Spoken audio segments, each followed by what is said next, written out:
নমস্কাৰ শ্ৰদ্ধাৰ শিক্ষাগুৰুসকল পোনপ্ৰথমে আমাৰ এই ইউটিউব চেনেললৈ আপোনালোকক স্বাগতম জনাইছোঁ।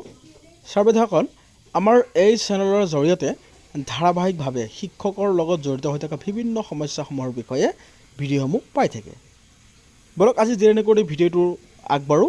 বিশেষকৈ শিক্ষক দিৱসৰ দিনাই ৰাজ্যৰ যি শিক্ষক কৰ্মচাৰীসকলে বিশেষকৈ পুৰণা পেঞ্চন নীতিটো পাব লাগিছিল, কিন্তু তেওঁলোকে সেইটোৰ বিনিময়ত মাত্ৰ NPS পাই আছে। তাৰ বিক্ষোভত এতিয়া ৰাজ্যজুৰি বিশেষকৈ সমগ্ৰ ভাৰততেই OPS বিৰোধী আন্দোলন চলি আছে আৰু NPS বিৰোধী। এতিয়া কথা হ'ল ৰাজ্যৰ যিসমূহ মন্ত্ৰী বিধায়ক আছে তেওঁলোকে ধুনীয়াকৈ আগৰ যিটো পুৰণা পেঞ্চন নীতি আছে এইটো পাই আছে, কিন্তু 2005-ৰ পিছত যদি পাব লাগিছিল সকলোৱে OPSই বিশেষকৈ পাব লাগিছিল, কিন্তু তেওঁলোকে কি কৰিছে, তেওঁলোকৰ নিজৰ স্থিতিটো ঠিকে ৰাখিছে। তেওঁলোকে OPS পাই আছে, কিন্তু শিক্ষক বা অন্যান্য কৰ্মচাৰীসকলক NPSত তেওঁলোকে পাঞ্জা জাপি দিছে। গতিকে আহকচোন এই ভিডিঅ'ত কি আছে। শিক্ষক দিৱসতেই শিল্পগ্ৰামত ৰাজ্যৰ শিক্ষক সমাজৰ প্ৰতিবাদ, নতুন পেঞ্চন নীতি বাতিলৰ দাবীৰে এইবাৰ গুৱাহাটীৰ পৰা আৰম্ভ ভাৰত যাত্ৰা। ভাৰত যাত্ৰাৰ ৰথৰ ফ্লেগ অফ কৰি অখিল ভাৰতীয় প্ৰাথমিক শিক্ষক সংঘৰ সভাপতিৰ প্ৰধানমন্ত্ৰীক কটাক্ষ, আপ লেতে হে পেঞ্চন হামকো দেতে হে টেনশ্যন। শিক্ষক দিৱস বুলি বাহবা লোৱাৰ সময় নহয়, ভৱিষ্যত সুৰক্ষাৰ বাবে এয়া যাত্ৰা কৰাৰ সময়। বিশেষকৈ এই কথা প্ৰকাশ কৰিছে ৰাতুল গোস্বামী ছাৰে। পবিত্ৰ শিক্ষক দিৱসতেই ন্যায্য প্ৰাপ্য বিচাৰি ৰাজপথলৈ ওলাল শিক্ষক সমাজ। ৰজাঘৰৰ পৃষ্ঠপোষকতাত শিক্ষক দিৱসৰ বিভিন্ন কাৰ্যসূচী চলি থকাৰ মাজতে জীৱনৰ নিৰাপত্তা বিচাৰি পেঞ্চন, বিশেষকৈ নতুন পেঞ্চন ব্যৱস্থা বাতিলৰ দাবীত শিক্ষক সমাজে অনুষ্ঠিত কৰিলে প্ৰতিবাদী সভা।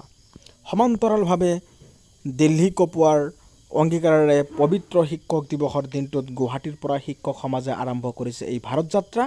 উল্লেখযোগ্য যে নতুন পেঞ্চন নীতি বাতিল কৰি পুৰণি পেঞ্চন ব্যৱস্থা বাহাল ৰখা আৰু ঠিকাভিত্তিক শিক্ষকৰ চাকৰি নিৰ্মাণ কৰা আদিকে ধৰি অখিল ভাৰতীয় প্ৰাথমিক শিক্ষক সংঘৰ নেতৃত্বত বিশেষকৈ আৰম্ভ হৈছে মাহজোৰা ভাৰত যাত্ৰা কাৰ্যসূচী। বিশেষকৈ সোমনাথ, কন্যাকুমাৰী লগতে পূব প্ৰান্তৰ অসমৰ গুৱাহাটীৰ পৰা আৰম্ভ হয় এই ভাৰত যাত্ৰা। এই উপলক্ষে অখিল ভাৰতীয় প্ৰাথমিক শিক্ষক সংঘৰ উদ্যোগত আৰু অসম ৰাজ্যিক প্ৰাথমিক শিক্ষক সন্মিলনৰ সহযোগত পাঞ্জাবাৰীৰ শিল্পগ্ৰামত সমবেত হৈ শিক্ষকসকলে অনুষ্ঠিত কৰে এখন প্ৰতিবাদী সভা। বিশেষকৈ 5,000 শিক্ষক শিক্ষয়িত্ৰীৰ উপস্থিতিত তেওঁলোকে সভাত ভাষণ প্ৰদান কৰি অখিল ভাৰতীয় প্ৰাথমিক শিক্ষক সংঘৰ সভাপতি কমলাকান্ত ত্ৰিপাঠীয়ে কয় যে শিক্ষকসকলে চৰম দুৰ্যোগৰ মাজত দিন পাৰ কৰিবলগীয়া হৈছে। শিক্ষকে আজি চকু পানী মচি আছে আৰু চৰকাৰে বিৰুদ্ধাচৰিত বহি আছে। এখন লোক এবছৰৰ বাবেও সাংসদ হ'লে, অৰ্থাৎ তেওঁলোকে মন্ত্ৰী বিধায়ক হ'লে মাত্ৰ এবছৰৰ কাৰণে যদিও নিৰ্বাচন হয় তেওঁলোকে পায় পুৰণা পেঞ্চন নীতি। গতিকে মন্ত্ৰী বিধায়কে লাভ কৰে বুজন পৰিমাণৰ পেঞ্চন, প্ৰধানমন্ত্ৰী মুখ্যমন্ত্ৰীয়েও যথেষ্ট পৰিমাণে পেঞ্চন লাভ কৰে, কিন্তু শিক্ষক কৰ্মচাৰীৰ বাবে পেঞ্চন নাই। তেওঁলোকে 60 বছৰ কাৰ্যলৈ তেওঁলোকে এই কাৰ্যত ব্ৰতী হৈছে, কিন্তু তেওঁলোকৰ এই পেঞ্চন সুৰক্ষা নহয়। এয়া দেশত নচলিব বুলি হুংকাৰ দি সভাপতি ত্ৰিপাঠীয়ে প্ৰধানমন্ত্ৰীক কটাক্ষ কৰি কয়, আপ লেতে হে পেঞ্চন আৰু হামকো দেতে হে টেনশ্যন।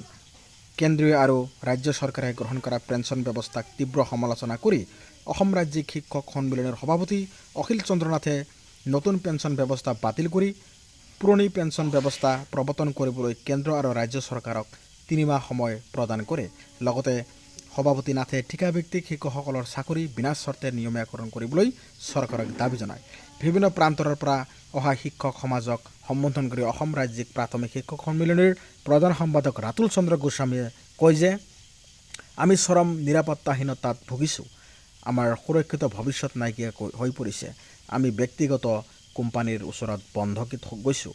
গতিকে এনে এক ভয়াৱহ পৰিস্থিতিৰ মাজত শিক্ষক দিৱস বুলি বাহবা লোৱাৰ সময় নহয়, ভৱিষ্যতৰ সুৰক্ষাৰ প্ৰশ্ন বিচাৰি এয়া যাত্ৰা কৰাৰ সময়। গতিকে শিক্ষক কৰ্মচাৰী সমাজৰ সুৰক্ষিত ভৱিষ্যতৰ স্বাৰ্থত আমি ভাৰত যাত্ৰা কৰিম আৰু কৰিছোঁ। গোস্বামী ছাৰে পুনৰ কয় যে নতুন পেঞ্চন ব্যৱস্থা অতিকে বেয়া, সেই কথা সকলোৱে মন্ত্ৰী বিধায়কে ভালদৰে বুজি পায়। সেইকাৰণে তেওঁলোকে পুৰণি পেঞ্চন ব্যৱস্থাৰেই পেঞ্চন লয়। নতুন পেঞ্চন ব্যৱস্থা বেয়া বুলি জানিও শিক্ষক কৰ্মচাৰীসকলক তেওঁলোকে পুৰণি পেঞ্চন ব্যৱস্থা ঘূৰাই নিদিয়ে বুলি গোস্বামীয়ে তীব্ৰ ক্ষোভ প্ৰকাশ কৰে।